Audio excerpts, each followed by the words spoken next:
Ladies and gentlemen, welcome to Zoom into Wine. It's time for the show and your host, Ian Blackburn. All right, it is now 3 o'clock Pacific time. Time to begin our Pinot taste off. 6 o'clock where you are, huh, Ian? Yes, I am on the East Coast tonight. Excellent. I hope everyone's got their tasting kits we sent out for this program. And figure out how to get them open without breaking a fingernail. We send out the tasting kits. They are blind today, so line them up 1 through 12. Taste 3 at a time. If you don't already have 3 glasses, it'd be a great time to do that. We'll be getting started in just a moment. I'm back east in North Carolina visiting my mom. I haven't been back here in a couple of years for obvious reasons, but everything is going well. And of course, some people may be needing to watch this at a later moment, but we did send the kits all over the place, and this will be edited and posted as a video. But we are live on Facebook, and that doesn't go away. So if you want to say anything, you can do that today. I call this Rex rated for broadcast, and Rex and I've had the great fortune of working with Rex Pickett since the movie Sideways came out, where we were very involved in the promotion of that film back in 2004, early 2005. And ever since then, we've done little things here and there. And the Sideways lifestyle really began. And Rex has not only written the book Sideways, but 2 companion books, sequels, if you will. Hopefully someday someone will get the right idea and turn them into a movie or 2 or 3, because the original movie Sideways is an incredibly financially successful movie. And I'm going to let Rex talk about things for a minute here. And Rex, how you doing, man? I'm doing very well. Just got off the phone with New Zealand. Of course, we don't have a lot of people on right now, so you'll have to convey to them. But this has been a project 2 years in the works, because New Zealand was COVID zero and their borders were hard. It was impossible to get in there. But I was approached 2 years ago to go and write another Sideways, and it all came together a month ago. And I leave on May 10th for New Zealand. Great. Far out to write Sideways New Zealand, and I'm really it's an understatement to say I'm beyond excited. I've never been to the South Pacific. I've never even been to Hawaii, even though I'm in San Diego, Del Mar right now.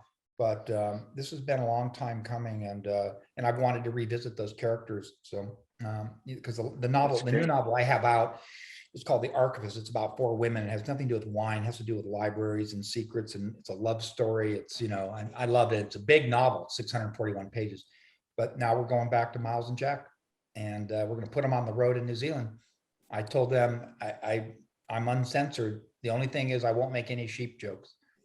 That's all I promise. Yeah, they've heard enough of those. Yeah, they've heard enough of those. But they're great people, and that's only one thing that I have going on. There's other stuff. There's Sideways the musical. We did the play, but now we have all the songs for the music. And there's a guy in New Zealand who wants to stage it there. And I don't know. Sometimes I have to wake up in the morning and list the things that I have going on. The great news is I've already got the publishing deal for the book in New Zealand, and it's in other words, I go there buoyed by in fact, this could come out sooner rather than later, and there's good reason for it. I told Ian on the phone earlier, as he called me up to tell me to watch my language, that Alexander Payne, the director and the Oscar-winning screenwriter of adapter of Sideways, he and Paul Giamatti just worked on a short film for the first time since Sideways. And trust me, it's a small film, but trust me, they talked about a sequel, because a sequel is the biggest no-brainer in Hollywood to a franchise I mean, we're here today still talking about it. If it had gone away, I'd be on to something else, but we're still talking about it. And there's a musical, of course, there's been a play. The play, by the way, I forgot to tell Ian this, is been on a national tour in Spain since October in 2 languages with 2 casts, in Basque and in Spanish. And in fact, it opens in 2 weeks in Madrid for a 25 performance run. So I don't just, I wake up and kind of, there's something timeless about that movie.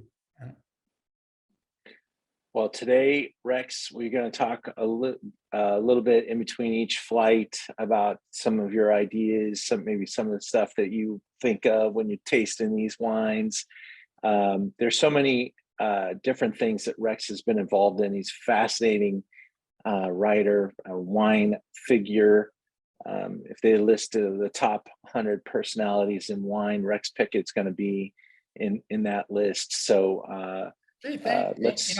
It's funny, Ian. I thank you for saying that. Somebody, a guy at UC Davis, an economist, in conjunction with the enology program, just put out a very difficult to read scholarly study.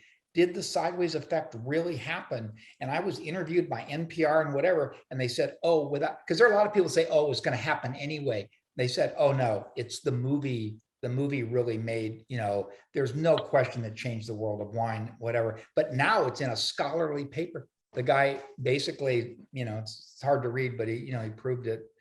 It's kind of a phenomenon that's lasted. So. Well, maybe my next run for the Master of Wine, my paper will be on the sideways effect or something like that. That'll be fun. You know what someone said to me the other day? You got some great quotes. And I've been doing a lot of interviews lately. Someone said to me the other day, Rex, no one has had more effect on wine than your movie, than maybe Robert Parker. And I said, come on, give me a break. He said, no. And he was serious. He said it maybe had because Parker had a huge effect. I'm not going to take credit for that, but a lot of people have. But the movie was, very influential. So anyway, here we are. Yeah, I mean, it's a lifestyle brand. It created a culture. It's funny you said that, because there was an article in New Yorker the other day, and it was on Margaritaville, the Jimmy Buffett song. They have active living retirement communities down kind of in your neck of the woods, and they're incredibly successful. So somebody approached me about doing a Sidewaysville. They want me to get in the assisted living business. No, seriously, Margaritaville, people love it. They're building a 45,000 house one in Panama, Florida. It's a second one because the first one was so successful, Ian. Wasn't there a Sideways, the cruise? Wasn't there a cruise thing back then? Really? Back in the day? No, I thought there was, but that would be a great theme for a cruise ship. And especially here's the ultimate thing. These cruise ships have incredible stages. You could do Sideways the play as well as on the cruise ship. Yeah, on the cruise ship. And the movie. Ian. And Ian, you're the man. Why don't you work it out? All right, we'll talk about it. Okay, all right. On to the wine tasting. So Rex, I'm not shooting from home today, but I wish I was, because I took this picture many years ago and I made a cutout of Rex and hung it on my wall. So you've actually appeared in over 200 of my Zooms because you're on the back wall, my back wall of fame. Thank you. That picture was taken in the San Ynez Valley, actually only about 3-4 years ago, and it was by a great photographer. I love that picture of me for some reason. And there's my new novel, The Archivist, which I'm really proud of. So anyway. Yeah. And if you haven't read the book Sideways or any of the sequels, a great idea to go and do that, because the book is so much deeper than the movie can go. And I really highly recommend the whole series. By the way, in Blackstone Publishing, which came out with The Archivist, we just closed this deal. They're coming out with a hardcover of Sideways. Sideways never came out as a hardcover; it only came out as a trade paperback. And they're coming out with hardcovers of the other books as well. Not to mention, of course, Sideways New Zealand, which they'll be publishing. So because bear in mind, there's in 2.5 years, and I know that seems like a long way away, the 20-year anniversary. I know, that's the number I was thinking of right there, the 20th anniversary of Sideways. I've already been approached for do documentaries on it. It's going to be a big celebration in the San Ynez Valley. They've made a lot of moolah up there off this. So yeah, you can still drive and see people's signs that say "as seen in Sideways" and stuff still up. They're still posted up there. It's still beautiful up there. They haven't overdeveloped it at all. But once you get out of your car, it's different. For instance, the Windmill Inn is now the Sideways Inn. And they totally remodeled the hotel. It's no longer like $100 hotel night. It's a little bit more expensive. It's not like I described in the novel at all. It's actually pretty nice. I don't know if you've been in there. It's actually pretty nice now, Ian. 2 weeks ago, my friend stayed there. It's not on my recommendation or anything. He just always wanted to do that. And he's like, oh, it's kind of like a hipster place now. So it's got like pool tables and it's cleaned and up. Actually, the clubhouse bar where Jack famously in the movie, Thomas Hayden Church, it says he's going to call off his wedding, is now the Sideways Lounge. Look at that. And I don't get any royalties, Ian. I don't know, something went wrong. That's not right. But I bet you don't have to buy a drink in Santa Barbara. No, I have a lifetime certificate at the Hitching Post. But I think Frank makes more money every weekend than I've made off my novel for 18 years. And I don't say that with any bitterness. It's true. That is Sideways ground zero is the Hitching Post, Absolutely, man. Well, the hardback novel might be a reason to get back together. Maybe we can. Oh yeah, it was a big deal. It just went down a week ago. It'll be a different cover than you're seeing. But I don't want to go on in this. But when St. Martin's came out with the book a long time ago, they did nothing for the book. They did not spend one nickel on promotion. This is going to be a big deal. And when the hardcover comes out, and along with probably with Sideways New Zealand, I'm fast tracking this novel. So cool. Yeah, they set it up as a box set. It'll be great. No, that they're doing. They're going to do all the they've done beautiful marketing. Well, look at the Archivist. That's a hardcover. Look how beautiful that is. So and also even get this. It's such a long novel. Here's this is the audio CD. Now most people download it. Look at that. It's 23 discs. Oh my God. Well, these are lost. I didn't know they still did that. No, I didn't either, but they do. And they do come out with MP. It's mostly almost downloads, but they still do. They still say some people want to, want a hard copy. Do you get a free version of AOL with that box set? And by the way, I forgot about this. I have there you go. The Life of Wine. It's a podcast. And get this, I didn't know this. Blackstone is coming out with an audiobook of the first 25 podcasts. And actually, for those listening, there's a 4-parter in there where I analyze the movie. And you watch the movie and you hear my commentary. But that Life of Wine, it was my friend in New Zealand who brought me over. It was his idea. So he interviews, he kind of plays a straight man to me. And I kind of go off and I talk about everything, wine and art and writing and Sideways and whatever. It has just exploded, Ian. I mean, we have gotten so many listeners and countries. So there's another thing. Go check it out. Anyway. And the Sideways the wine itself. Yeah, that particular wine has been discontinued, but we have a brand new supplier. They I can't talk about it, but there was some fraud over there. But not only that, but no, we have a new supplier, a Viña Retima, but we have 6 wines from New Zealand under the label. And in fact, the Life of Wine is really the label. And we have 6 wines from New Zealand. They're only sold in New Zealand. The first batch was sold out right away. So anyway, I'll let you, should we get into some wines? Yeah, we're going to ramble through the 12 possible wines that we're going to taste today. But while I'm doing that, if you haven't already started, let's taste those first 3. And what we're looking to do is to decide which one's Oregon, which one's Santa Barbara, and which one is Sonoma. And I will say a couple of identifiable markers. Oregon's a little bit cooler, so the wine's going to have a little bit more of an earthy, umami, leafy, forest floor restraint. The wines from Sonoma, a little denser, darker, deeper, and we do have different producers with different personalities and different kind of targets. So especially when we start mixing Santa Barbara and Sonoma, I would say that hopefully you brought your lucky dice with you today, and you throw down, you say, okay, it's odd or it's even, it's going to be Santa Barbara or Sonoma, because it can be very difficult to discern the difference between the two, especially when we're bouncing between $30 a bottle and $80 a bottle. And typically $80 wines, you're looking at somebody who's really pushing ripeness levels. They're going for incredible concentration and richness and depth. And then we've got examples like that throughout the tasting. So let's look at our Santa Barbara wines. Of course, Santa Barbara, LA's most local, high quality wine region.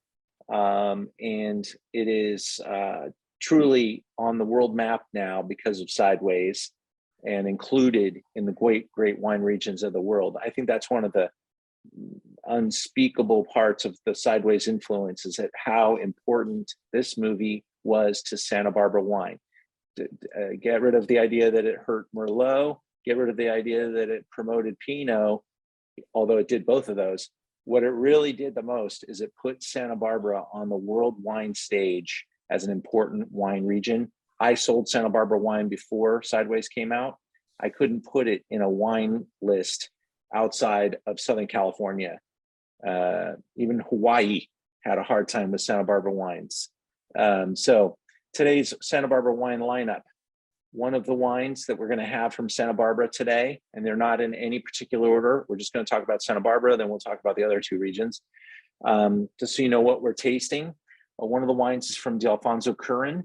This is their 2018, and this is the only wine I think that in the whole flight today that's under $30. I may eat those words a little bit later when we flip through these, but a great value proposition. They use a lot of high-end single vineyards. They make a single vineyard wine, and they take their leftovers, they blend them together to create this Santa Barbara selection. It's mostly from Santa Rita Hills and Santa Maria. These guys have it's incredible funny, history. Story about Bruno D'Alfonso. So in Sideways, in my novel, Miles goes on and on about the Sanford La Rinconada. Before Sanford was bought, it was Richard Sanford. But the winemaker is the man you're seeing there, Bruno D'Alfonso. And I just fell in love with that wine. And whatever I found out later, it was about 20% Syrah, which is fine. It's legal. But they bought Syrah, but they didn't put out a Syrah. And they said, what do you think they did with it? They put it in the Pinot to give it body. And that's common. That's common, Ian. They have, in Oregon, for the people listening, they have the 85% rule. And New Zealand has the 85% rule. It must be 85%. I think Oregon's 100% Pinot, Rex. Is it really? I thought it was 80. Yeah. I thought it was 85, but you could be right. I'm sure you're right, Ian. You know more. I think it is. I think it is. I know New Zealand is 75%, but California is only, New Zealand's 85. California is only 75. The other 75 can be in it. It can be water, and it is sometimes. If they bring the grapes to over ripeness, they'll water it back. But Bruno, he manipulates, in the barrel room a lot. And of course, Chris Curran, there are a couple. She was the early Sea Smoke. Yep, she brought Sea Smoke to fame, and the two of them are married.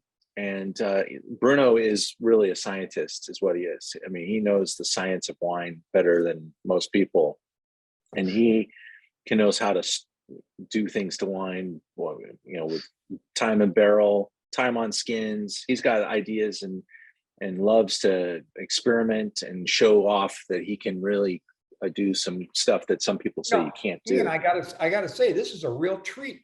I thought maybe you're just gonna have some, $15 Pinots on because you had so many, but right out of the gate, this is a real treat because I know these people. I met them before I read the novel. Wrote the novel. And I didn't know that they had a winery together and whatever. These are two of the rock stars of the San Ynez Valley.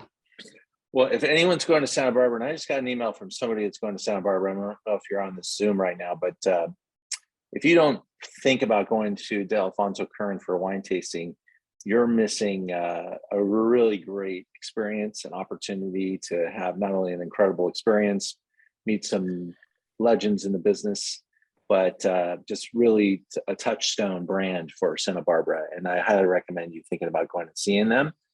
And one of the wines in the flight today is a wine called Native 9. This is a wine that I still love to introduce people to, and it's the oldest wine in the flight today, 2012 vintage. And it benefits from that time. This wine was made by this guy right here, James Ontivares.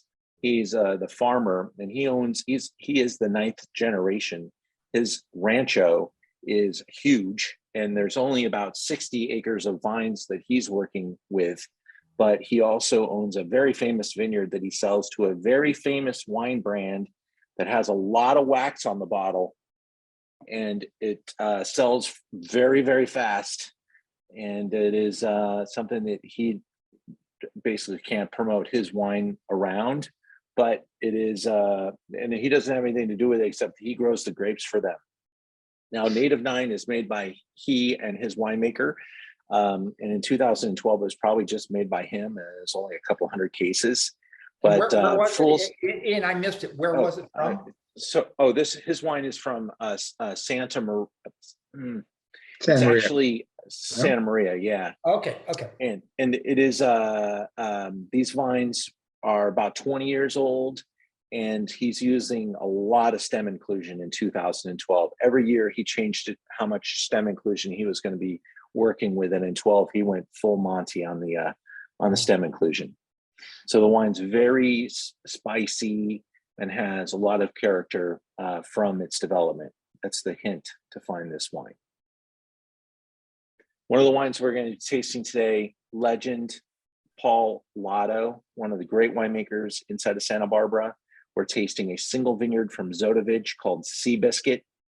And this is a 96-point Pinot Noir, approaching $80 a bottle. His wines are sensational. If you don't know Paul Lotto, his wines are truly worth seeking out. I may like his Chardonnay even more than his Pinot Noir. I think he's got an incredible touch, and I've had some just jaw-dropping wines from Paul Lotto.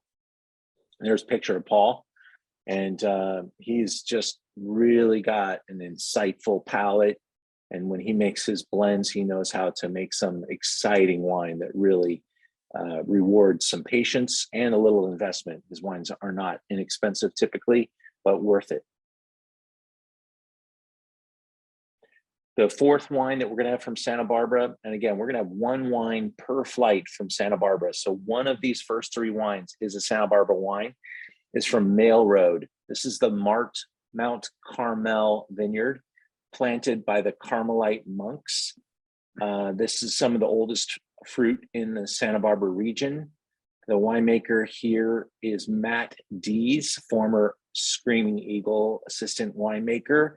He works for a number of top wines in Santa Barbara. Jonata is his primary employer, and he makes this for the Mail Road team.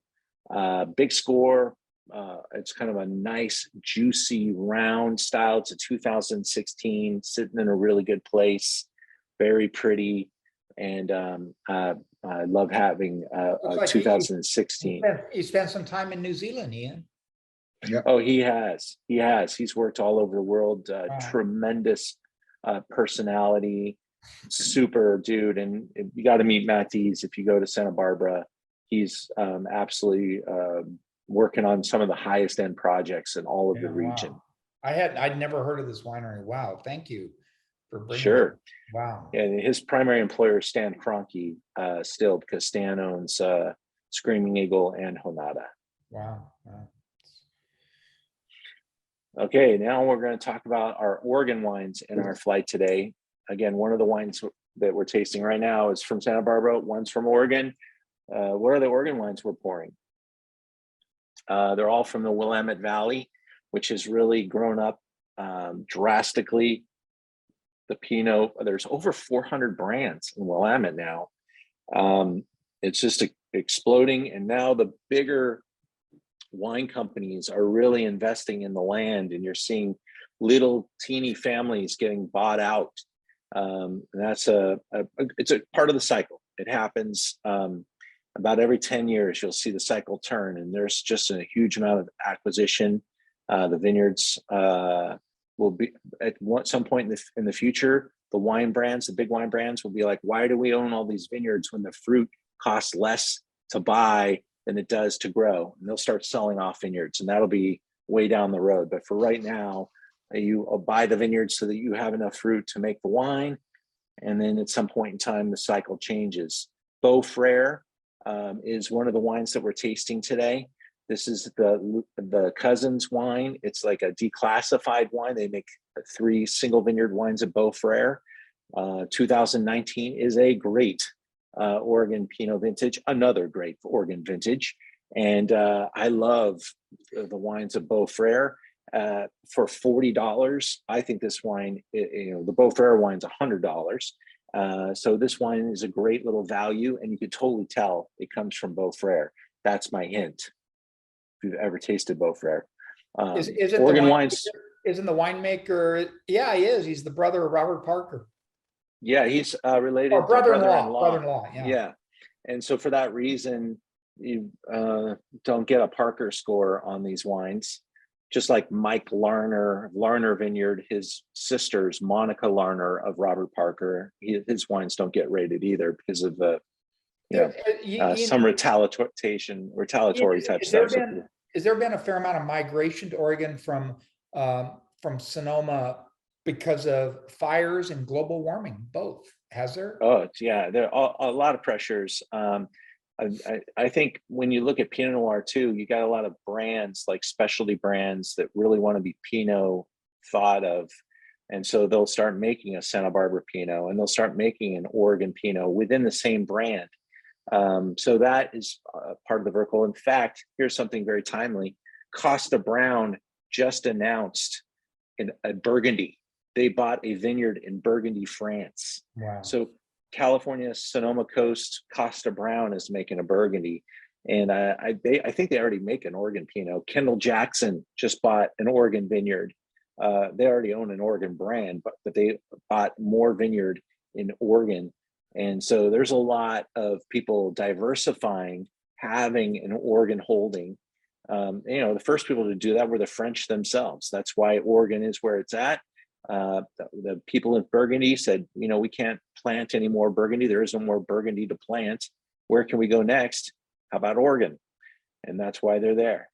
So one of the wines we're going to have today is one of my little favorite finds. Halcyon is the Apocrypha. Rex, with your vernacular, do you know what that means? Halcyon? The Holocene. There actually there's a famous book by Max Fritz called Man in the Holocene, and I'm pretty sure it's a period in time, so it's like Jurassic or something, but I could be hold on one second. I think you're dancing right on the right answer there. Yeah, it is. The Holocene is the current geological epoch. It began approximately 11,605 years present, blah blah blah. So it is an era. So I was right about that anyway. Boom. Look at that. This guy is super cool. The winemaker, he's been on our Zoom and a couple of times. And Todd Alexander, he worked for Bryant family in Napa Valley before moving to Oregon. And he makes basically Walla Walla Syrah and Willamette Valley Pinot Noir. And he is making some spectacular wines, and they're all teeny lot. This is one of them, and I carry 2 of his Pinots. The one that you're having today, I have a few more bottles of than the other, which I was planning on pouring the other one from him today, but we had a pretty big purchase, so it left me with so few that I moved to this one. Didn't really matter. They're both fantastic. They both got the same score, and they're both really good. So I hope you'll enjoy the Halcyon. And then we've got Ken Wright. We're going to taste Shea Vineyard from Ken Wright. If you were to list the famous vineyards of Willamette Valley, no doubt Shea Vineyard would be the number one. And probably it was Beaufrere's Shea Vineyard that back in the 1990s really broke that into big time, winning a lot of awards, getting a lot of attention. And they did so well that Shea actually became a brand. And now there's Shea Vineyard wine. But Ken Wright gets a piece of the Shea Vineyard and turns it into something gorgeous. There isn't a better wine producer in Oregon than Ken Wright. There's a lot of good ones, and he is one of the top 10. So I hope you enjoy this. Selfishly, I have never tried this wine. I bought it based on it being Ken Wright Shea. I got a 6-bottle allocation, and I get to try one of them with you tonight, and I'm excited about that. It'll be my first time tasting it. And I too do not know which order these wines are in. I'm going to reveal these with you. I know they're on a sheet, but my assistant put them in an order for me. And so I'm going to taste them without knowing, and I'll see what I can figure out tasting them with you. But Ken Wright's a great personality. He's a Pinot Noir king of Oregon.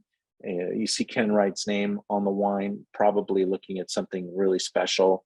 And he gets the best vineyard sites and knows the terroir and is truly a champion of Pinot Noir. And one of the great. You're absolutely right, Ian. He is a rock star up there. I was reading about when they, if they destem or whatever they do, they literally as it's going down the conveyor belts and whatever, and they're throwing out underripe grapes. And this is why cheap wines, they're cheap, because they don't do that. They will stop the conveyor belt, he says, 50 to 100 times a day looking for a stink bug because they saw it. They don't want anything but the ripest, purest, whatever. Contrast that with like we were up at Sonoma. We were doing a concert of songs from Sideways the Musical at Buena Vista Winery, and some of their lower end wine. Somebody told me they saw a bicycle tire go down the conveyor belt. That's the difference between Ken Wright and $5 wine. Seriously, because they're doing mass mechanized farming. Yeah, well, they probably these guys. They will would literally stop and look for a stink bug. I mean, that's why these wines have such purity. I have had a couple Ken Wrights, not this one though, and he doesn't disappoint on any of them. Yeah, and when you have a machine picking the vine, they're basically taking the vine and just shaking the heck out of it. So if there was a bicycle tire, it's going into the bin. Yeah, I mean, it might have gotten out of the last filtration, but so anyway. Another hero of Oregon Pinot, Tony Soder. Soder is a Pinot Noir specialist. Actually, kind of gained his time with working for Behringer back in the 1990s. Started Soder wines kind of in the Merlot moment, early 90s. Became kind of a Merlot Pinot guy from Carneros. Said, you know what, the future's in Oregon, and boom, he went to Oregon. 100% Oregon now. Soder Pinot Noir. This is his Mineral Springs, 97 points. James Suckling, also part of the flight, around $80. So really, really awesome Oregon wines in the competition tonight. And here's Soder. Chris Fladwood is the winemaker for Soder. Tony Soder's probably mid-60s, I'd say. And he's been, 40 years as a winemaker. So he's got people making the wine for him, and he's on the road, and his imprint, his fingerprint is all over these wines and his young winemaking team. I've been at his winery. He brings up talent. He finds the best chefs to come and run his store, and uses his time to impart his knowledge into his team. And everything he does, by the way, is Demeter CCOF. That's organic, basically. There's this new live certification, so sustainability and looking right through the wines and seeing how they're made and what their impact is on the vineyards and on the surrounding societies. Also, you've got the salmon safe, which is important to Oregon and Washington, where the salmon streams are, because the byproduct of wine can get into the streams. So they come and certify you as salmon safe, that you're not impacting the environment. A lot of very important initiatives for Oregon. Sonoma wines, we got 4 to cover, and then we'll reveal our first flight. One of the wines in this first flight is from Sonoma, and I've got some real winners here as well. This is a brand you're going to want to get to know, Boheme. These guys own farm single vineyards that a lot of other wineries are bottling. and they started making their own wine very passionately. I think every wine they made got either a 94, 95, or 96 point score from Jeb Dunnick in the recent tastings. I was privy to a very extensive tasting with the brand, and I was really impressed. I brought in the 2017 Occidental Hills.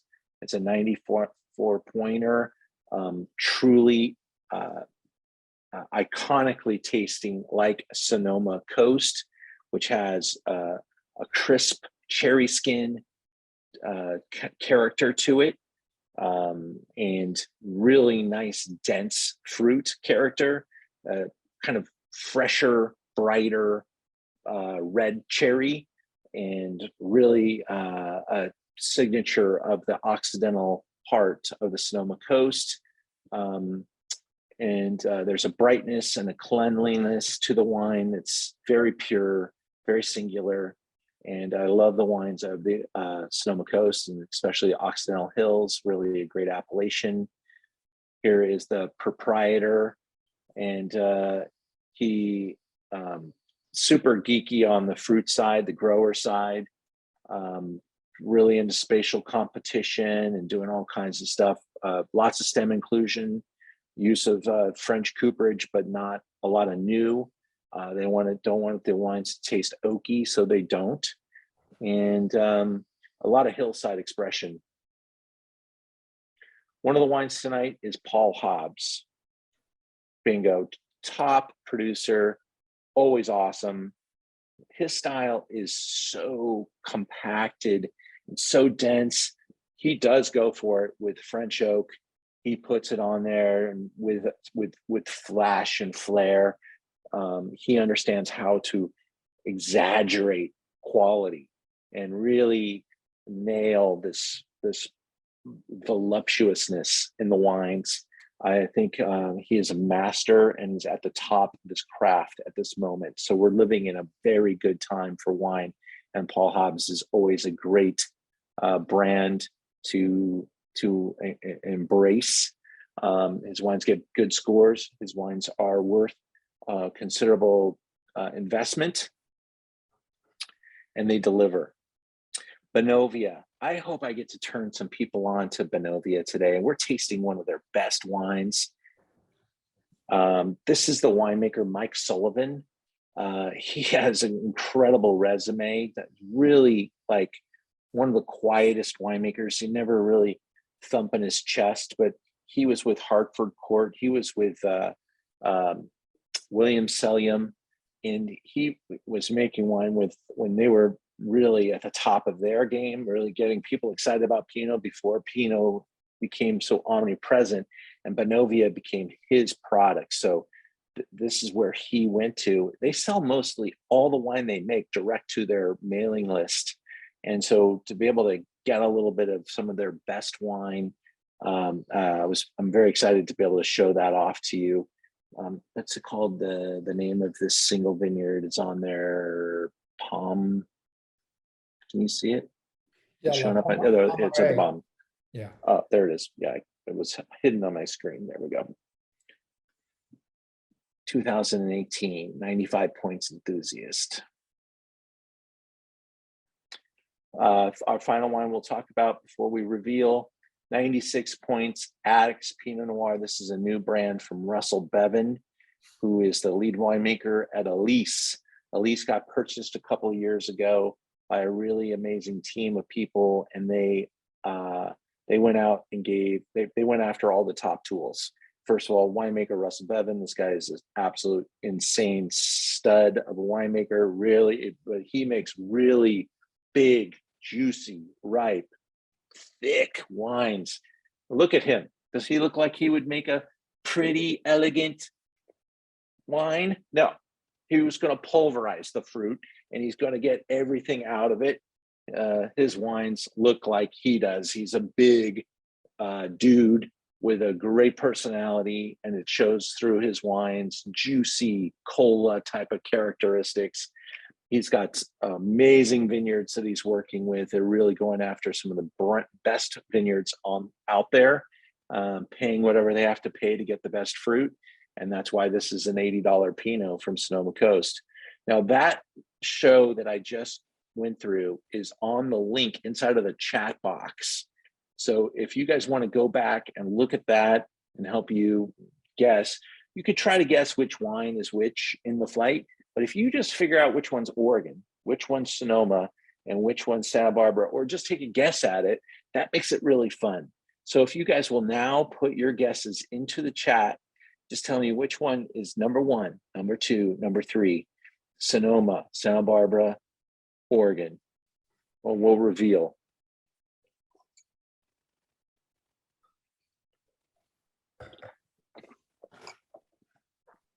It's going to be a fun day. What an incredible lineup, Ian. I'm half of these I've never even heard of. Wow. Well, thank you for doing this. I mean, really, it's my pleasure, man. I mean, thank you for being with me. Also, your knowledge of wine is so, I mean, it's grown, of course. You always were knowledgeable, but I love personally, a lot of people don't. I like the geeky side of wine. I like knowing about whether it's whole cluster fermentation, whether there's lignification. I love that stuff. I love knowing what the soils are, and you know what I mean? All that stuff. And when I went to Italy to write a original screenplay, it wasn't made. I met over 50 winemakers just in Tuscany and just in Chianti Classico. I was in one region and I still didn't understand it when I left, but I loved talking to them, you know, and it was this amazing, you know, all the way from the soil right on into the barrel room. There's so much to know. And that's what makes wine to this day. I'm not bored with it, never have been. You know, you can't talk like this about beer or distillates. You can't. Yeah, it's such a passion project, and you know, and just keeping up with all the stuff. I mean, I get to live in this world of wine, and now buying wine for my family's store. Rex, you may not know, but we have a wine shop called Merchant of Wine, and that's why I'm meeting all these people. And I used to be on the other side. I used to sell wine. When I started learning about wine, I was in wine sales, and I worked for a big company, and I knew a lot about the wines that I sold. But now I've been able to get really, surrounded by the best wines. And in the internet space, you know, it doesn't make a lot of sense to try to compete with grocery store wines. So I try to feature artisans and really taste some of the better stuff that's out there. Are you finding, Ian, that over $50 that the consumer has no problem because they are paying for the quality?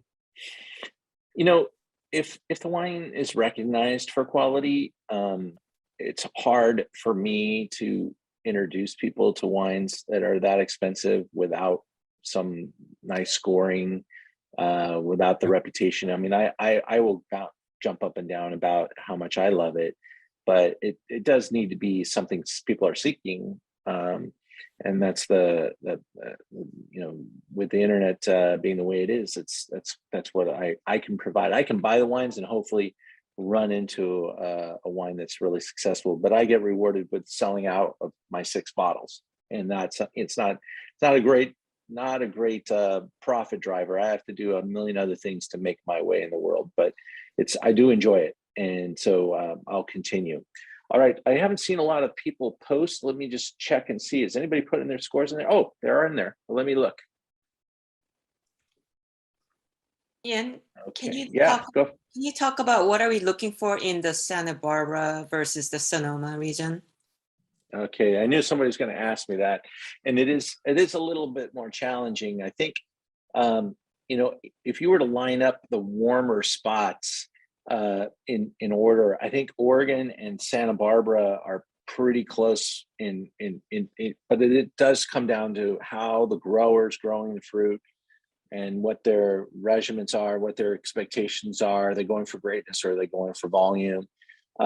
So when you smell Santa Barbara wines, you do tend to get a lot of like Santa Maria barbecue type of spices and elements in the wine. So I always smell looking for the spices of Santa Barbara and a lot more brown spice.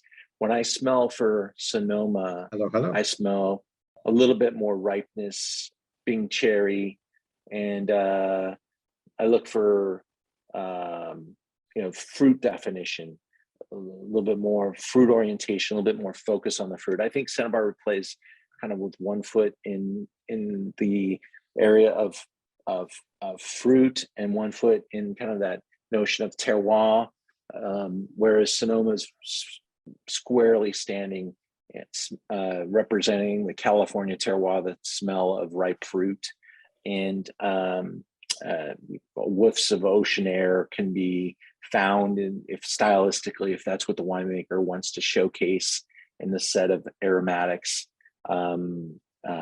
Also use of French oak. I think what you're going to need to do too is you're going to kind of have to use a little bit of a judge about, okay, is this wine high end, expensive, or is it made with some good quality intention? And that also may be something you can try to see if you could guess which one is the higher end effort. Does it taste more expensive than the others? Quality, definition, density,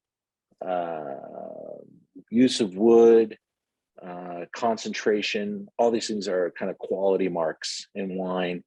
And those things tend to lead to higher bottle prices. So to answer that question in a long kind of way, the Santa Barbara wine, one of the distinctive spices is coriander. You would use that on a Santa Maria barbecue to spice up meat, and coriander has a particular kind of smell, and that's something you'll pick up in a lot of Santa Barbara, Santa Rita Hills, Santa Maria wines, which is what we're featuring today. So let's get into it with our first set of examples, and I'm going to give you the answers. Did I already do that? Because I thought it pasted them in there. Rex, you've got Sonoma 1. I think I have them all wrong. You said Sonoma 1, Santa Barbara 2, and Oregon 3. Let's see how you did. Here comes the answers, everybody.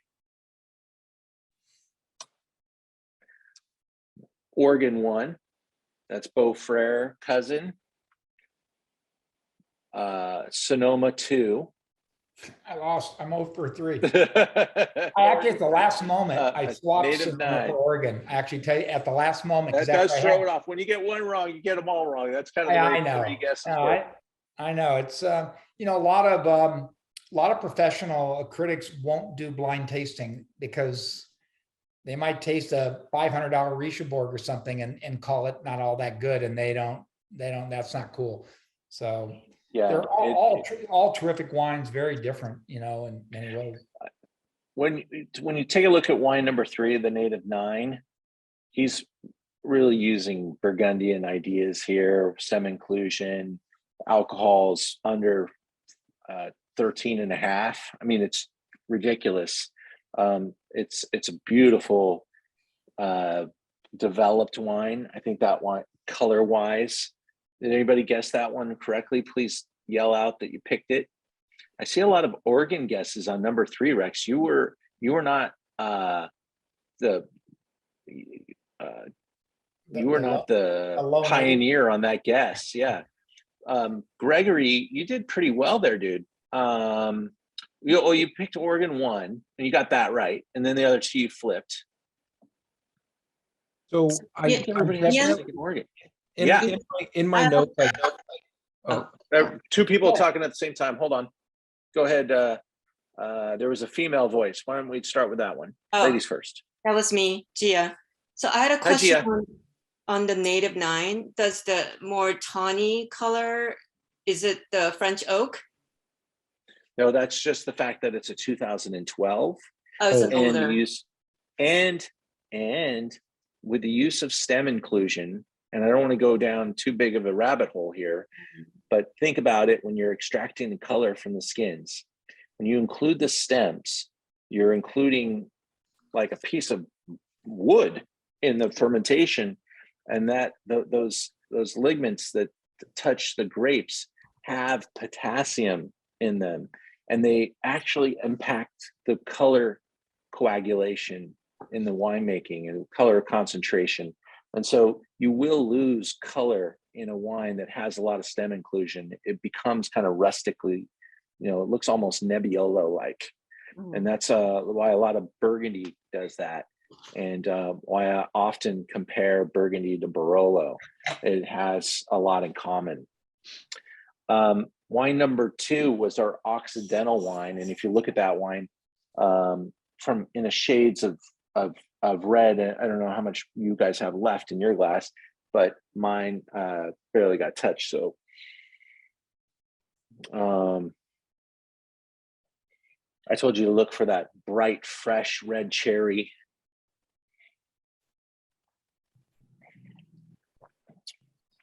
Really delicate, but like crispy cherry skins, just kind of crackling in your mouth.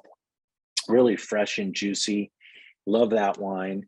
And incredible acidity too from that, really like on the edge of being hard to even grow fruit. It's so cool in Occidental, right off the ocean in Sonoma Coast. Wine number 1, the Beaufrere from Oregon. Truly remarkable. All 3 of these wines are in fairly similar price range. The Native 9 somewhere between 50 and $60. The Boheme between 40 and 50, and the Beaufrere right around $40. So they all kind of are competing for the same customer. I love what I see in the Beaufrere right away.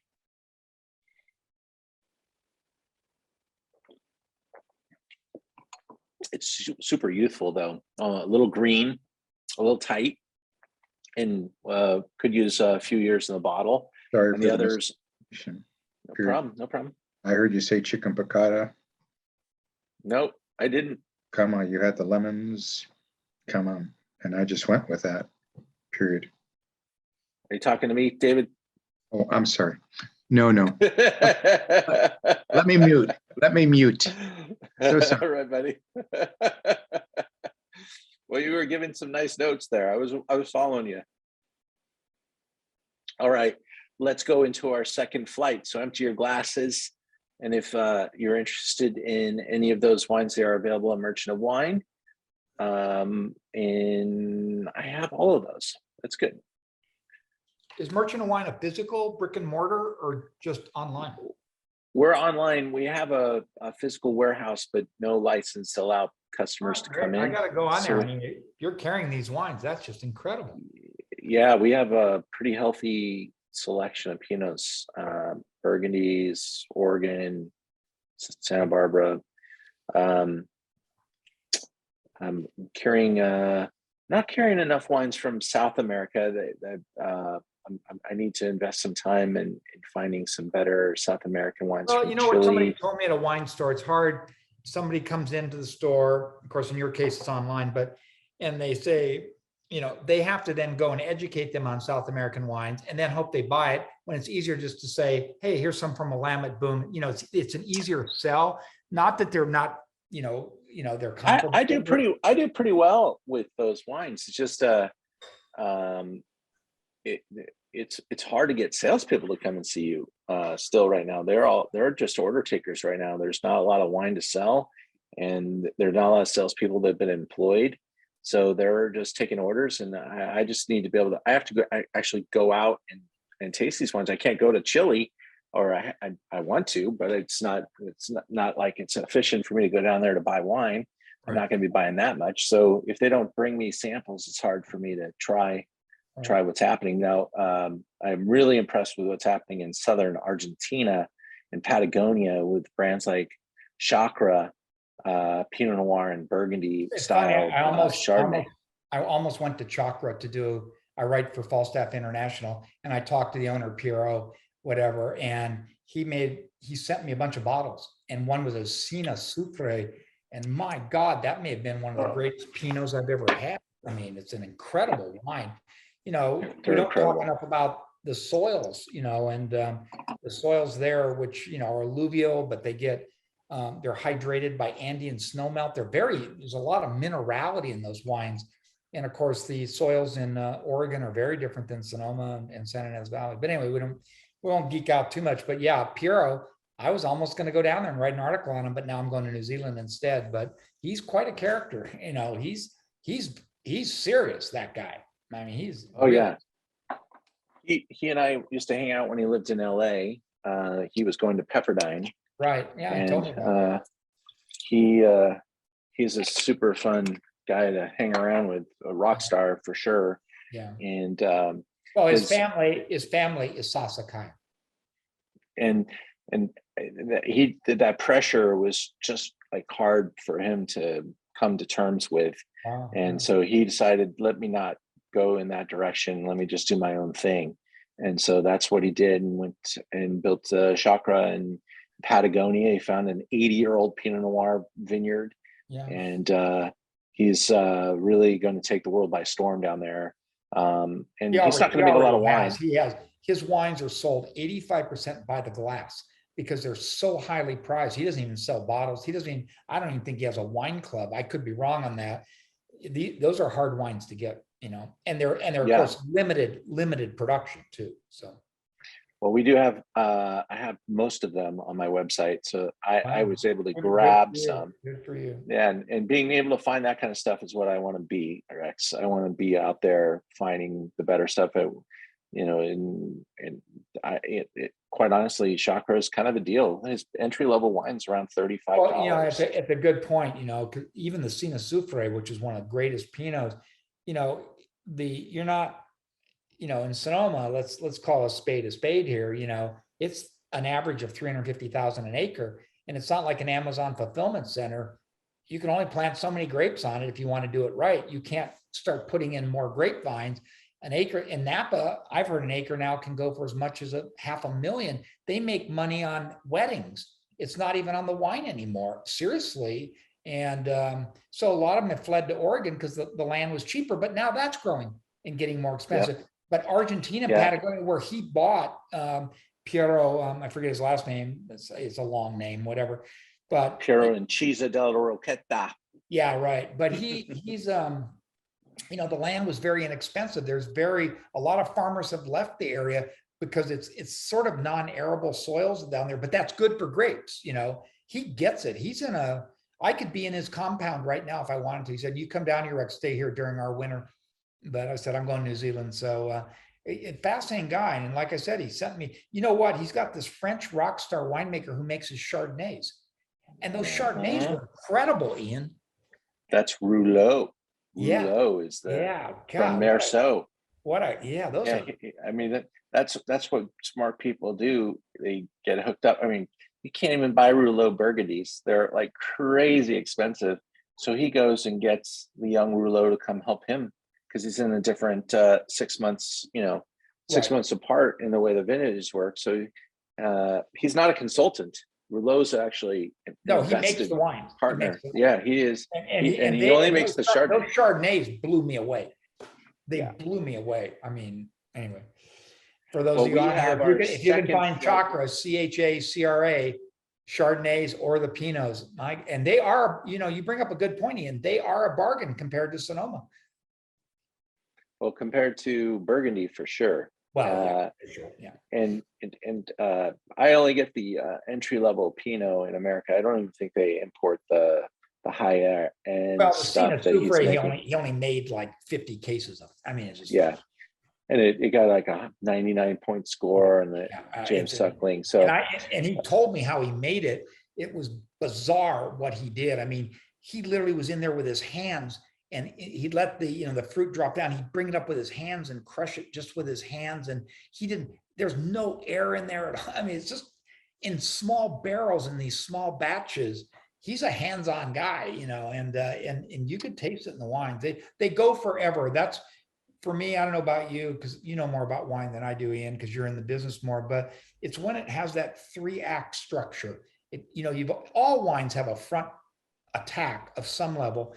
Not all wines have a middle second act, but then to keep going forever in the back of your mouth, that's usually, for me, often the sign of greatness. I don't know what you think, but I like that 3-act description from a playwright person, way of looking at it. It's a great way to picture and frame wine. This next flight, same game. Which one's Sonoma? Which one's Oregon? which one is Santa Barbara. Epic wines. Mixed them all up. Let's see what you think.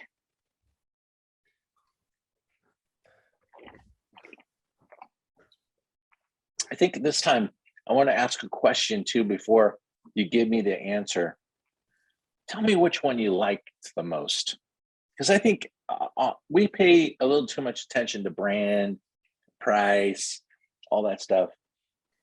I'd love to get to know which one you actually liked the most in the flight before you guess.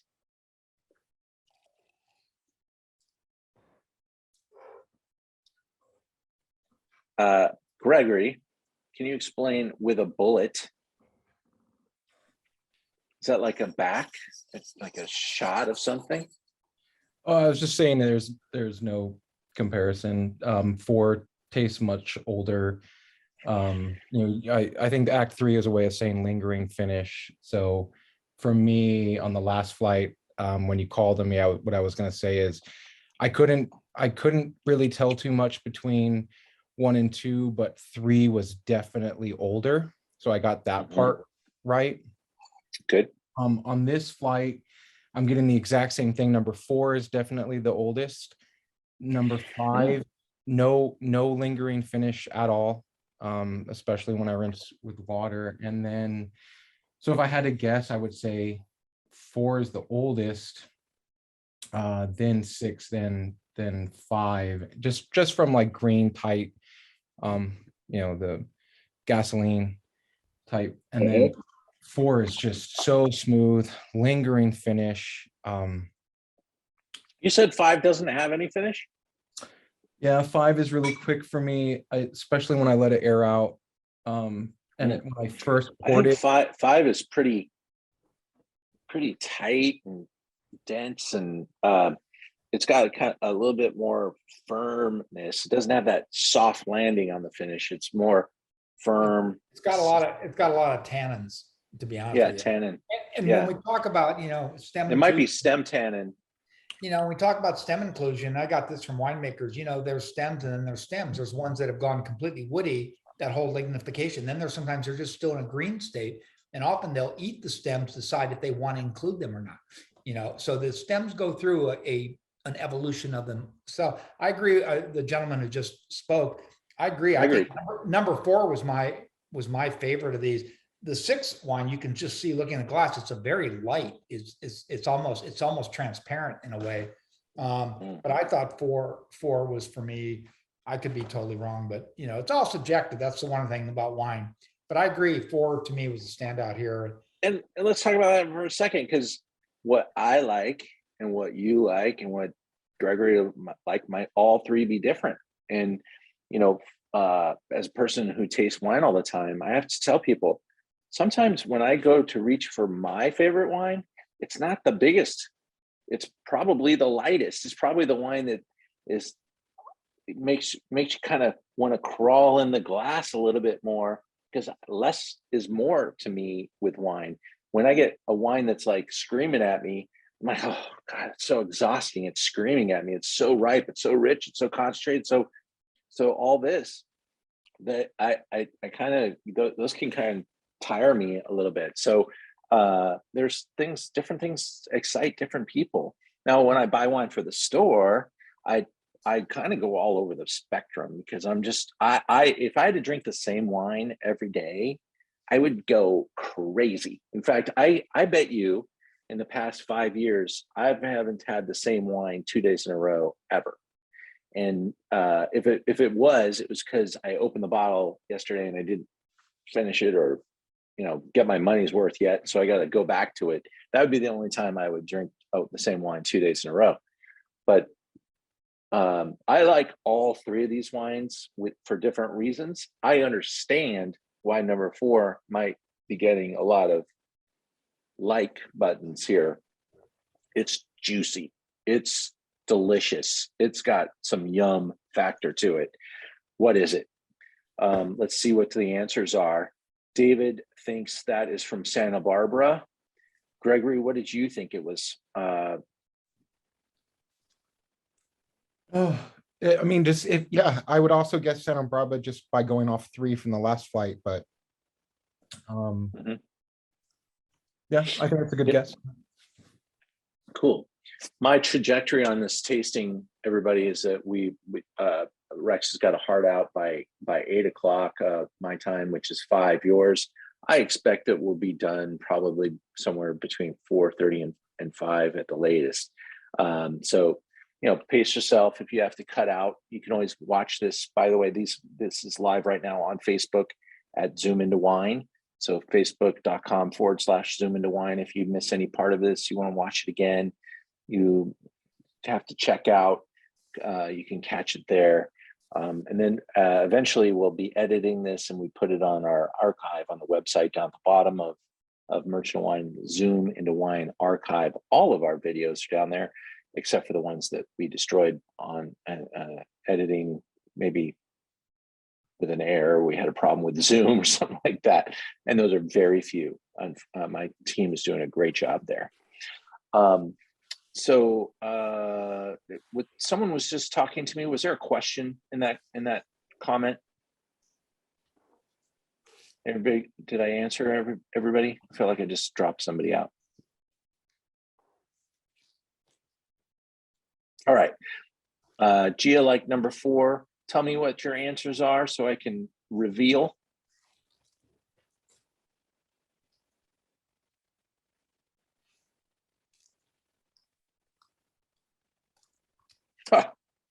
See, I told you, I don't know what the answers are. And I just went in. And now it makes sense. Because check this out. Number 4. Gave me your answers. Let's see how you do. Paul Hobbs. Told you. Paul Hobbs delivers. Look at that. That is just so plush. Hey, I got it right. I said Sonoma. Yeah. Boom. I think got it's one like right. quintessential Sonoma. Yeah. Number 5, Oregon. I got that. I got this. I felt that was Oregon. Great. And I thought, that Awesome. because number 6 was lighter. I don't know, for some reason I thought maybe Santa Barbara. I'm excited because I was 0 for 3. I'm 3 for 3. I'm on a roll. Maybe I should log out. Number 5 definitely has that stem that I was talking about, and that's part of what he's doing. So what are the wines? Halcyon. So number 4 is the Paul Hobbs, right? Yeah, 5 is the Halcyon, the Apocrypha, The Holocene. 2019. Yeah. And then number 6 is from Santa Barbara. That's the Defonso Curran $30 wine. That's our least expensive wine in our flight today. The number 4 Paul Hobbs up, I think it's in the $60 neighborhood, 50 something maybe.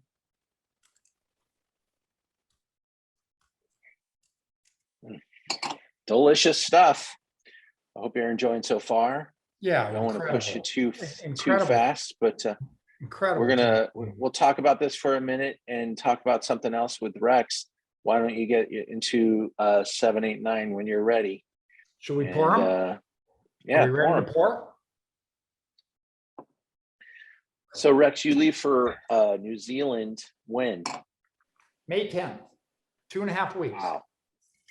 And you're going to be there for 6 months? Yep, because if we do the musical, I might be doing a TV show, but I got to show you everyone. Come here, little Max. I haven't had a pet since I was a kid, and I got this special needs cat. His name is Max. He has a metabolic bone disorder, congenital rickets, and so he has some problems with his back legs. But I take care of him, and poor Max, I got to leave him here. I love this guy. Oh my God! Anybody want a cat? Look at Max. I can't have a cat. Oh no! The person who gave him to me, she wouldn't let anyone take him but me. But look at Max. Isn't he great? I love you. Oh yeah, you're gonna miss Max. Yeah, he's my buddy. Well, good. 6 months is forever. I've not had a pet since I was a kid, and he's a rescue. But then we found out he has this congenital rickets, and he has to give him a supplement every day, and blah blah blah. But anyway, so I leave on May 10th, and yes, I could be gone as long as 6 months, and because I probably will write the novel there. Far out. Well, If there's anyone on this Zoom who's got some ideas for me, especially the women, what you would like to see in the next Sideways book, or what you would like Ooh. not to see, I'm soliciting opinions. You know, I may or may not use them, but you know what a woman told me the other day. She said, I said, what do you think of it? She goes, well, the reason women like Sideways is because they think they love the train wreck. I'm trying to get this right. They love the train wreck because it's of Miles and Jack, because it's a self-fulfilling prophecy that men realize that they need women. And then she said men like it because they like to see the men flounder and fail, because it makes them feel better about their shitty lives. And I thought, you know, I know what some have said to me who've read all the books is that, you know, definitely let's get back to even more comedy. We need some humor in this world right now. For sure, man. But if you have anyone, put them in the comments. Rex, I want to see this in that book or whatever. I'll listen to it. I'm taking your advice here. There's some great New Zealand comics out there too. Yeah, there are. Might need to try to get some of them in the film. That would be fun to work that in. Yeah, no, they've got I'm meeting all kinds of wonderful people. They've been doing all the itineraries and stuff, and there's going to be a lot of press, and I think I'll get to meet pretty much anyone I want. But I'm also going to be tasting a lot of wines down there in Central Otago, so, and other places, but also Central Otago. Cool. All right. Well, we're moving into 7, 8, 9. Again, the goal: figure out which one's Sonoma, which one's Santa Barbara, which one is Oregon. I don't know if it's getting easier to figure that out yet, because these wines are insane in this flight here. These wines they're tipping into the top of the scale, and there's some big wines in this flight. Let's start off with you picking your favorite, and I'd love to know. Ian, is Merlot making a comeback or not? Oh yeah, I've been talking about that a little bit more each day. I think it is, in a way. I think Merlot's in a little bit of a scarcity of supply.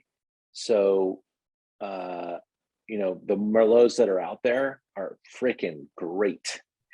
I just had a revelation in Merlot recently. I'll show it to you. Let me not show you on that screen because those are the answers.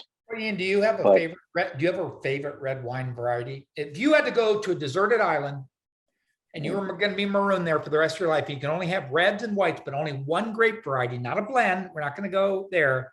What would be your red and white for the rest of your life marooned on the island?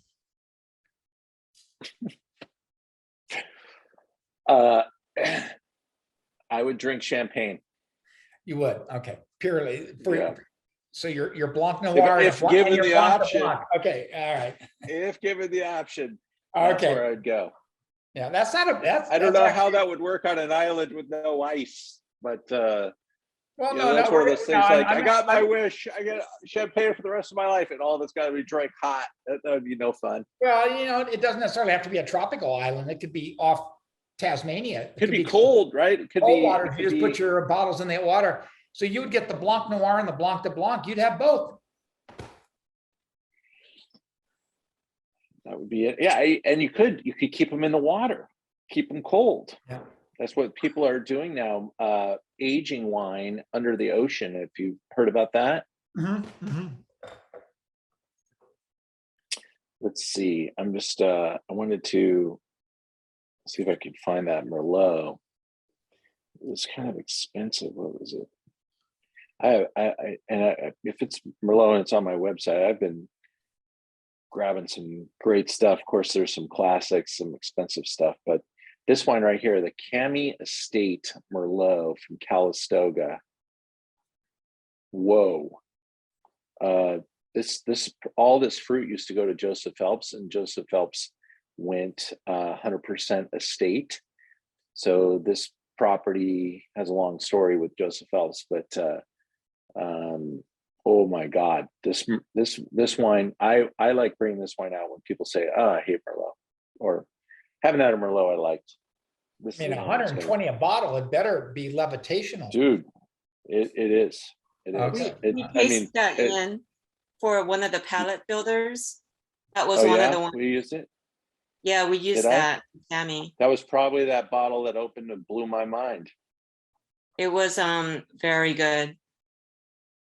Cool. All right. I see some people answering now with 7, 8, or 9. Which one's your favorite? Gia, you liked 9. What did you love about it? I'm with you, by the way. 9 is like, woo, that brings me in, man. I love that, how complex 9 is. Very complex and intense, more than I ever thought Pinot Noir can. It almost feels like fuller body as well. Yeah, it's pretty ripe too, don't you think? Mhm. Rex, you're with 8. No. I hadn't tasted the 9 yet. I thought the 8 was amazing. I'm with you on the 9. You know what the 9 is? It's unlike any of the previous 8 wines we've even tasted. It's totally, you're totally right. Gia, I don't, if you were the one talking, it is. It's the Zinfandel of Pinot Noir is what it is. It is Number 9. just really it's got in the middle, it's got like satin or something, a satiny fruit, which the others had more kind of, maybe even just some rough edges or whatever, but you get into the middle of this wine and it's just like silk, right? Am I wrong? I know you're dead on, but I like number 8 too. Super complex and more of a earth spice. It's texturally, it's kind of crazy. Got a lot of tension there, a lot of acidity. Really going to be a better food wine than number 9. Number 9 is going to bury your food. 9 is delicious though. It's kind of, you just want to drink it. How about 7? Anybody pick 7? Yeah, number 9. 7, David Cam.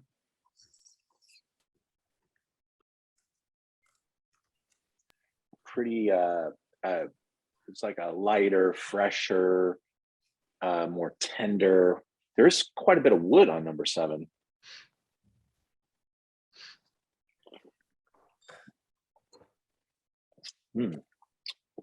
Classic, really. The polar opposite of number 9. A little less. I got to commend you, Ian. I know we got 3 more to go, but this is one of the best. There should be more people here. This is one of the best wine tastings I've ever been to. And of course, I still love Pinot Noir. Pricey. I've been told. Some people told me it's too much money, Rex. I'm sorry. I had to go for it with the best wines. It was $125 a flight. So much credit. I wish I would have known about this. I would have gone out on social media. I mean, people are missing out here. These are, I mean, half these wines I've never even heard of. I'm not in the business. Of course, you're in the business. This is an extraordinary tasting and of higher range Pinots that we're like comparing operas. You know what I mean? They're all good. It's just, it's in degrees or something. It's not like there's a bad wine in here, like you threw in a $15 Chilean Pinot or something. These are all rock star wines. I mean, this is I think if we were live with you in a room somewhere in LA, Rex, we'd have 100 people there today. World's starving to get out and go crazy. So let's talk about that next. When you get back from New Zealand, we'll have the hardback. I mean, these 3 wines are just live in person. And I agree, with the young woman there. I think 9, and you too, Ian. I just think 9 is an unbelievable wine, and I'm going to be. I'll be shocked if I'm wrong on this one. I probably am, but what are you picking? I'm probably stupidly, I'm going to say Sonoma, but it might be Oregon. It won't be San. Give me your answers, everybody, because I'm ready to post them. Okay. Which one is 7, 8, 9?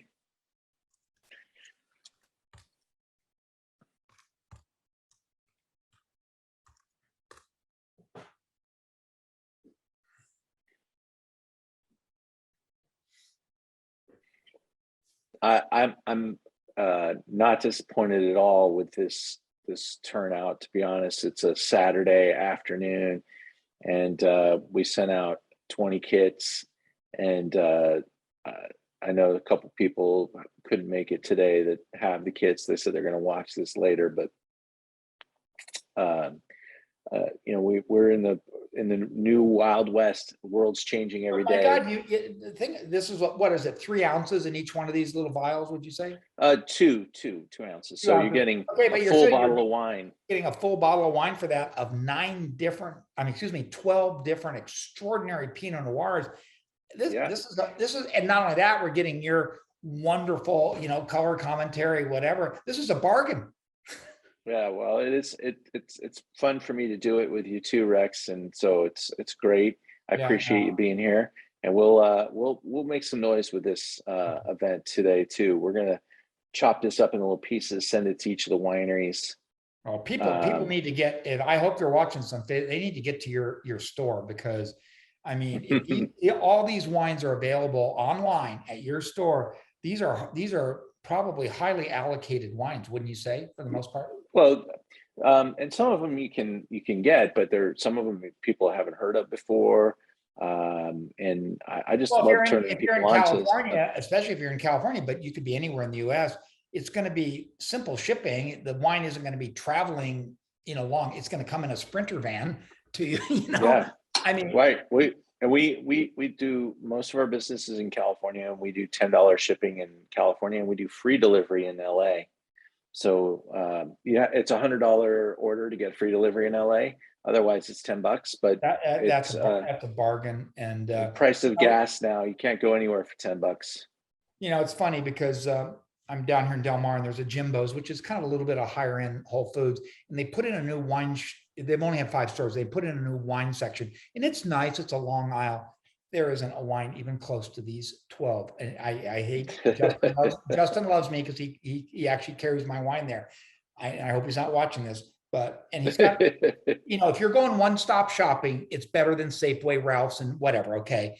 Way better. But I'm telling you, people would be stupid not to go to your website. Just order for the next couple of weeks, whatever. And the wines will come to you fast, but you won't find any of these wines. These are selected by somebody who's not talking necessarily to distributors or whatever. You're sourcing these out, with your own intuition and your background of knowledge too, Ian. Where to look for. I mean, I know you've always known a lot about wine and stuff, and we've had tastings that were good ones, whatever, but this tops everything I've done with you. I'm not joking. And I can't be disingenuous. Well, we had done the volume tastings in the past too. So I really wanted to do something a little special today. It really is. I mean, anyone who I'm going to post these wines. Here they come. Rex, you're going to be very happy. You got 100% on these, dude. Oh my God. Santa Barbara's number 7. I'm 6 for 6 on the last 6. Here it is. Number 8 is Soder. And 9 is the Benovia. I told you love the Benovia. That is so gorgeous, man. It's a big I'm excited. When I go, Greg.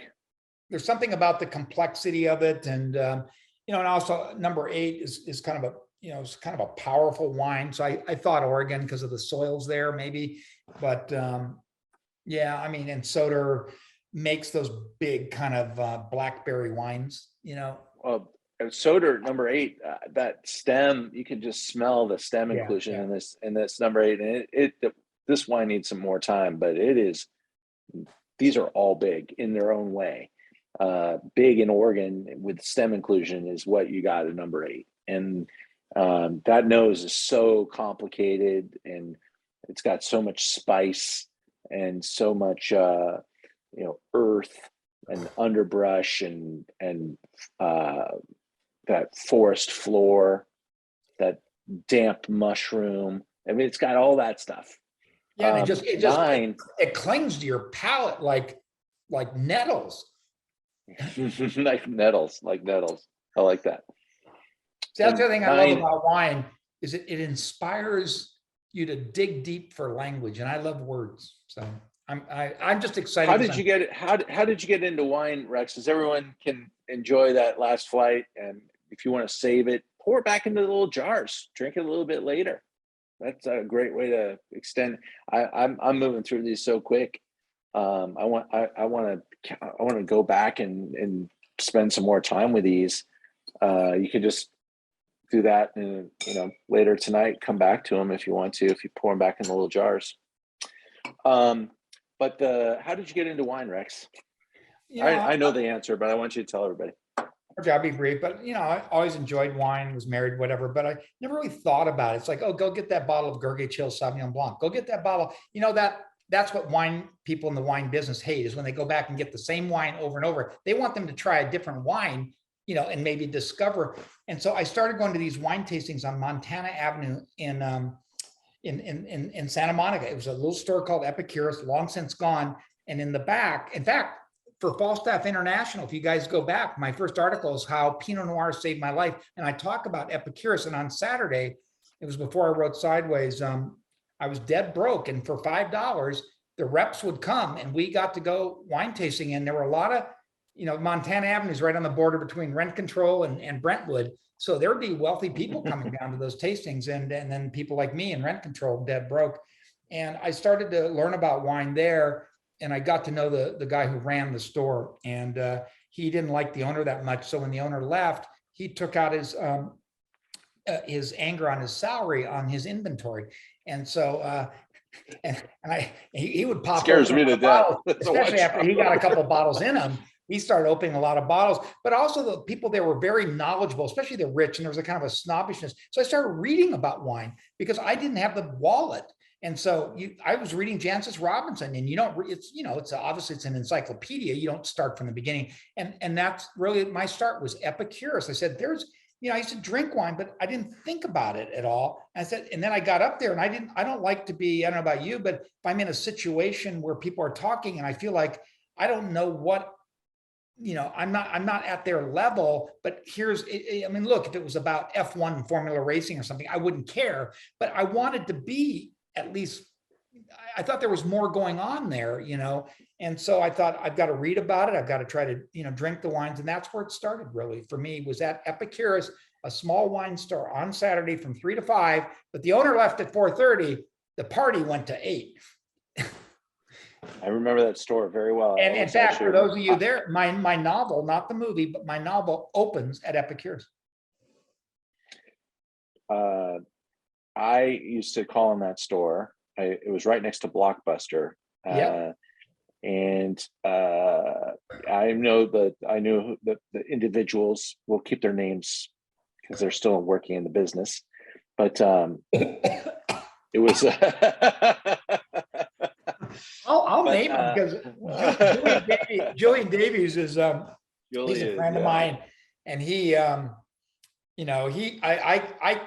look, the dedication to Sideways is to Julian and a friend who put us together, Roy, who became the model for the Jack character.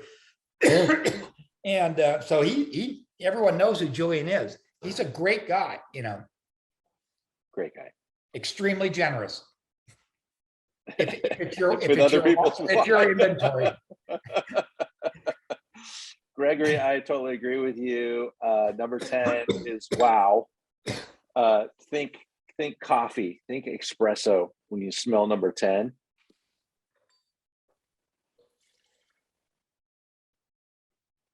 Wow.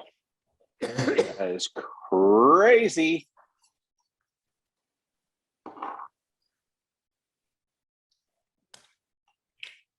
Now, your comment about almost port, which one of these isn't in this flight? Number 11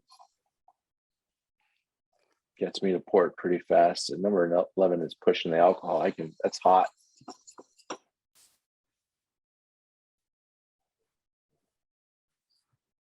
Wow, 12.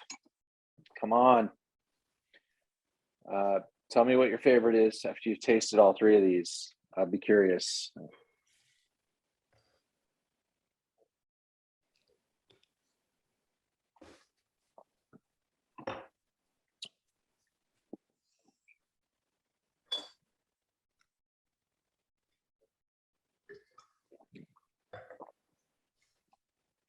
Wow.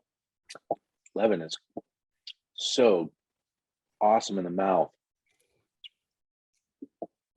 Mm. And that has like 30 seconds on the finish. Electric.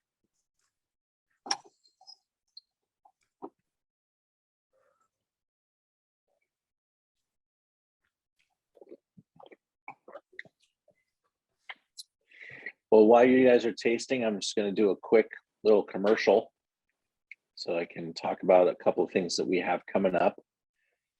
And we've been busy, and we're about to get busier. We are trying to decide what we're going to call ourselves going forward, because during the pandemic, we genuflected around the internet space. We started calling ourselves Wine Cloud again. Wine Cloud, it's the storm of activity in the wine cloud. That was kind of the idea. And learnaboutwine.com is our virtual stuff. Wine LA is our in-person stuff. But my social media person is about ready to kill me. I got to make some decisions about what we're going to be when we grow up. And now that we're going back into the real world, I'd love to get your ideas. You like learnaboutwine.com, you like Wine LA, you like Wine Cloud. We'll produce some Stars of Wine tastings, or do we become Stars of Wine in the name of our brand? I'm not sure. So we're going to make some pretty big decisions here, but it's all part of embracing the world that is changing around us so quickly. And we're going to be announcing some amazing in-person events. We've already had some in April. But to show you where we're at in the world, the biggest Zoom we've ever produced is this Wednesday. We've got a sold out Santa Lucia Highlands Zoom on Wednesday, and that was sold out for quite a while because we did this huge marketing campaign with Santa Lucia. We're sending wines all over the place. And it's the limits of our Zoom, but also the limits of us being able to build kits. We're building 100 tasting kits. That's 600 jars that we have to get out on Monday. So that's crazy. Then we've got Barolo next Friday, sorry. If you don't know about this tasting, I've done everything I could. It's about to sell out. It will close by Tuesday. The tickets are $62.50 with the code BB50. That's Barolo Barbaresco 50% off, or you pay a $125 if you just don't know that code. But it's 200 producers of Barolo and Barbaresco are flying to LA. They're going to be pouring the wine at the Intercontinental from 7 p.m. They want a big audience. They need a big audience. They got 200 producers coming. So they chopped the price to get this thing up into high gear. And we will have sold every ticket by Tuesday at the latest. They've already told me Tuesday's the last day we're going to sell tickets. It may come faster than that because they are going fast. We've got some wine and jazz night that we're just announcing in Santa Monica. This is going to be a fun night. I'll be hosting a wine bar with a jazz band. There's two ways to go. You can buy the ticket, standing room ticket, just walk around, do the tasting, listen to the jazz, or you can buy a VIP table. Super fun little venue, great food, farm to table stuff. I can't emphasize enough how impressive this tasting is going to be with Lustau. If you've ever wanted to learn about sherry, and you should, because this is a really important wine. Like all wines, all spirits are sherry, are lean on into sherry. And Lustau is making some of the best, and we're pouring the best of Lustau. These are the best sherries from the best producers. And there's a free viewing ticket because we want everybody to do it. There's a flight ticket, and there's about to be a bottle set added to this as well. You could do the flight for $29. And the lesson that comes with it is worth 10 times that. You're going to hang out with Paul Paul is one of the leading educators in the world of sherry, and he'll be the educating specialist. He works for Lustau now, and he's written a book on sherry. He's traveled so extensively. It'll be a great gathering on a very important wine that doesn't get enough credit for how important it is in history. And I will tell you, even if you think you don't like sherry, wait till you try these, because they are awesome.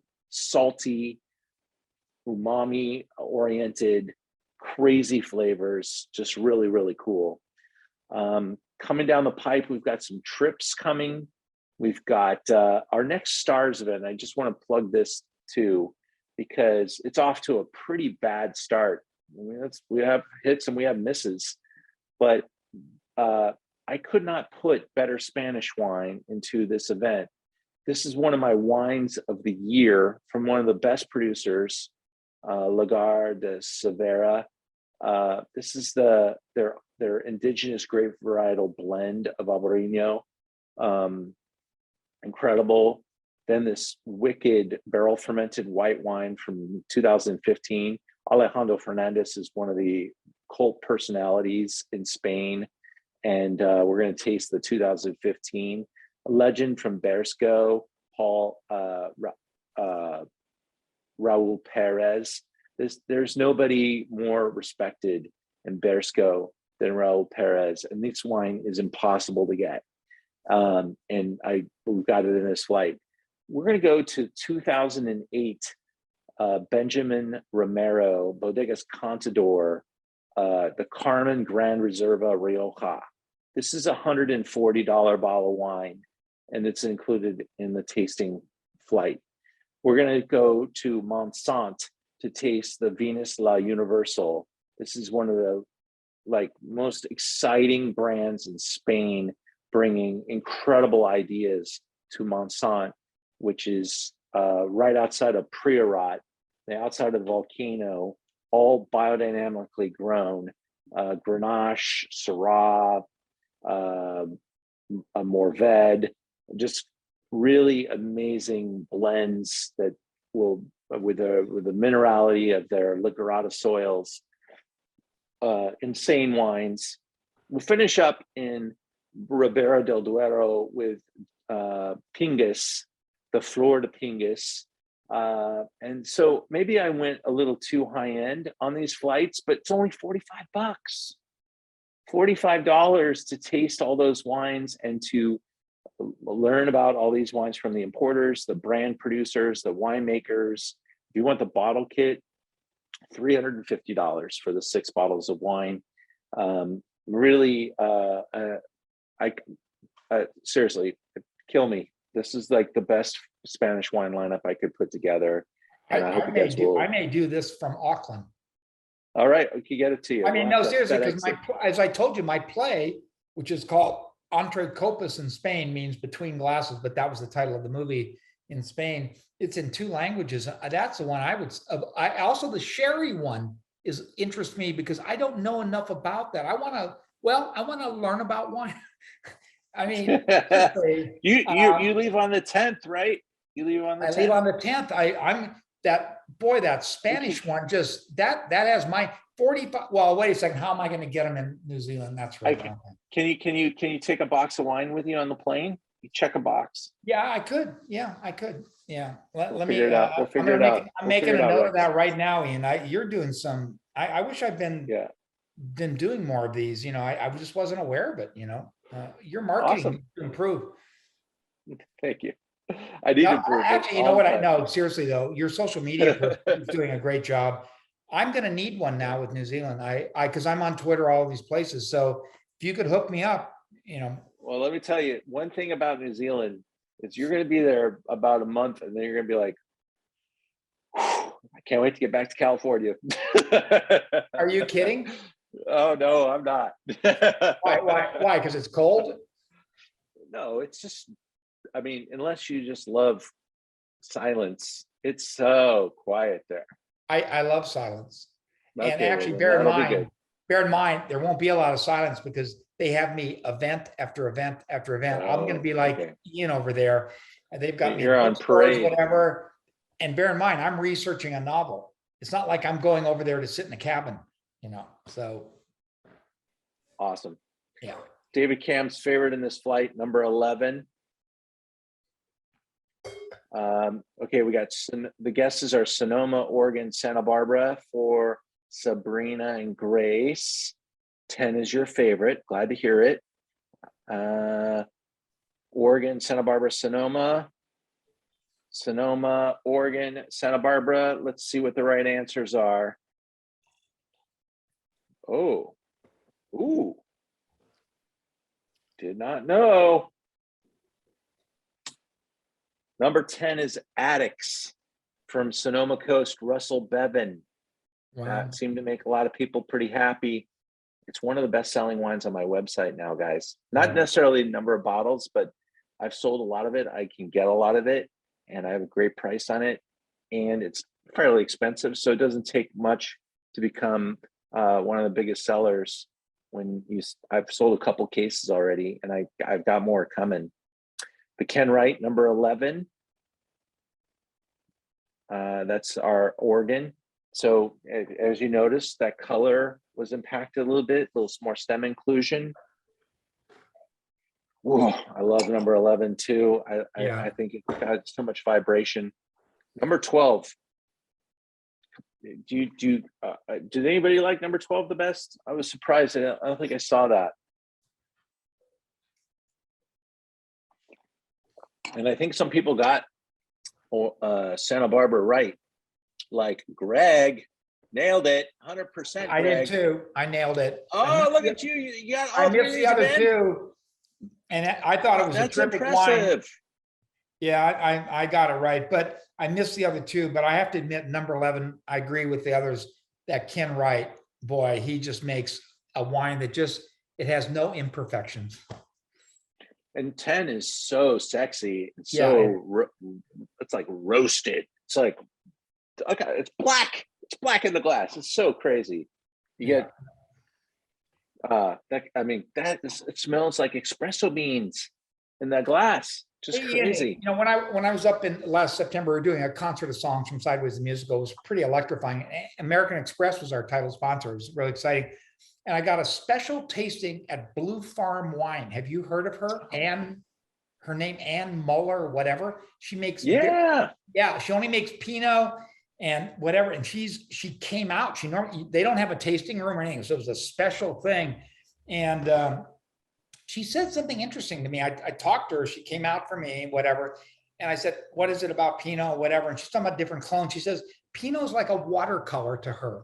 She can kind of blend the different clones, and it has a kind of a delicacy. She said, cabs and stuff were like an oil painting. You kind of slap it on and slap on these colors, and you get this, big thing. And I thought that was a very interesting poetic description about winemaking. Her name's Ann Muller or whatever. It's called just Blue Farm. She's a rock star in Sonoma. So absolutely, allocated. She makes about 5 or 6 single vineyard Pinots, 1 Chardonnay, and that's it. She's out. She has appeared at our Stars of Pinot a couple of years ago at the Montage. And we are hoping that we'll be having a Stars of Pinot in LA again this summer. So maybe we can get her to return. And those wines are pretty spectacular. And I like that comparison as well with the watercolor idea and how tender that color inflection can be. She said, I can't really manufacture the wine in the same way I can the bigger reds, where you can really just, if you just need more fruit, you just throw in some Merlot into your cab, whatever. If you need more tannin, whatever. She says, I can't do that. I'm playing with colors in a more subtle way. I'm playing with taste in a more subtle way with clones. It was very interesting. She's quite a intellectual woman, actually. I mean, she's an amazing person. I mean, it was an electrifying afternoon. Yeah. Well, that's why I love the wine industry, because there are so many really fascinating personalities. And Rex, you're definitely one of them. I really respect you and hope that we can continue to do some fun stuff together over the years. I hope there's a Sideways New Zealand movie. That would be. I'd love to see Paul. I'll go on tour with that again. Yeah, we loved the work we got in 2004 from Fox Searchlight. We did a lot of stuff. The silent movie picture house. Remember that night? We had. I remember one of your first events. One of your first events. It was in Century City, and Bruno was there, and he was ripped. And no one could get a word in edgewise. I'm sure you've learned to deal with that since then, because you were new and you kind of were like, and he's going, fuck terroir, fuck terroir. He says, you were like going like, I'm trying to start a business. I was. Well, yeah, that audience, that was a pretty infamous day. You know, I think he may have lost his job from that day. I think he may have lost his job from that day. Well, he may have. And also, I don't mean to, I was going to keep this, PG, but, Chris Kern and she, was a rock star with Sea Smoke. And of course, when Sideways came out, Sea Smoke was one of the wines at the dinner. So blah, blah, blah. She was hired by Foley. And I mean, they wake up in the morning and they split a bottle of rosé over their omelets. That, not well, now the recent picture I saw of them, they, but they were deep into the cups, early. No, they live in a wine world, and they somehow figured it out because they're doing but great. She was fired from Foley for going in there and just being completely. And I'm not being judgmental, Ian. I'm not being judgmental. I'm just saying they're the wild couple of the Senate. It wasn't, people always Jim Clendenin and Morgan Clendenin, who were a wild couple, but actually it's Bruno and Kim. But I think they've toned it down because that wine they made was really terrific. And let's bring Bryce expectations to wine. The Kern, the Defonso Kern is only what, a $30 wine or $35. It goes very well for that price, don't you think? I mean, yeah. That's one of the reasons why I showed that in this flight is put in the context. What I was shocked when you showed the wine, because I immediately recognized Bruno because Sanford, it's in the movie. The guy with the hat on. I mean, that's Sanford Winery. They were, whatever. Yeah, Chris. Yeah, Chris Burroughs, whatever. He thinks he's a rock. He thinks he thinks he wrote the movie. But we won't go down that road. What shocks me is that Bruno and Chris Kern are still alive. Because they are serious. It doesn't kill you; it makes you stronger, right?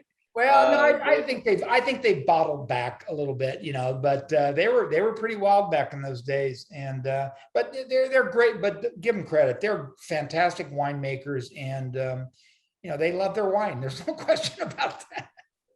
I think was it Picasso said something like, "No one ever wrote a great book or painted a great painting drinking water." So, wine is an important part of the equation. And by the way, for those listening, there's a great book, and don't get this title wrong. It's called Drunk, but it's really about the history of drinking and how without, and mostly it started with beer. Without it, we wouldn't have civilization. That's his argument. And he goes into the dark side of it too. I highly recommend the book. It's called Drunk. Get the Audible book of it. And it's not about what you think it is. It's not about, not drinking or AA. No, it's about the history of alcohol and civilization. And without it, he thinks we would be savages. Seriously, that's his argument. I highly recommend it, Ian. Read it. I totally agree. I think we are savages without wine. So okay. I think that's the where we're at, and maybe that's the name. That's the name, Ian, for your new company, Savage Without Wine. Ooh, I'm going to keep Savages that in mind. Without Wine. You think about it. I'll give it to you for free. Okay. All right. This has been actually one of the best tastings. I'm gonna sign up. The sherry one for sure. I'm gonna sign up because that's before I leave. And I just don't know enough about sherry. That's an exciting world. I mean, without question. So thank you, Ian. Thank you from the bottom of my wretched heart. This has been a wonderful tasting, So well, thanks to everybody for joining us today, and may this video live on in perpetuity. I hope you guys will tell people about our tastings, get some more of your friends involved. Rex, couldn't do it without you, and hope everybody has a great night tonight, and we'll see you on the other side. And if you remember your social media person, if you like her or him, let me know, because I really need to bring somebody on board. So Oh, I'll have somebody hired next week and I'll introduce them to you, Rex. yeah, no, seriously, I need somebody right away, because it's all ramping up. I leave May 10th. It's a done deal. They Far literally, out. New Zealand just opened their borders May 1st to US residents just 2 weeks ago. I've been waiting I on that. know. And when that happened, everything just exploded. So anyway, take care, everybody. Thank you. David likes the name Wine Savage. Okay. Savage without Thanks, guys. wine. Savage without wine. I agree. Okay. Cheers, Take care, everybody. guys. Good night.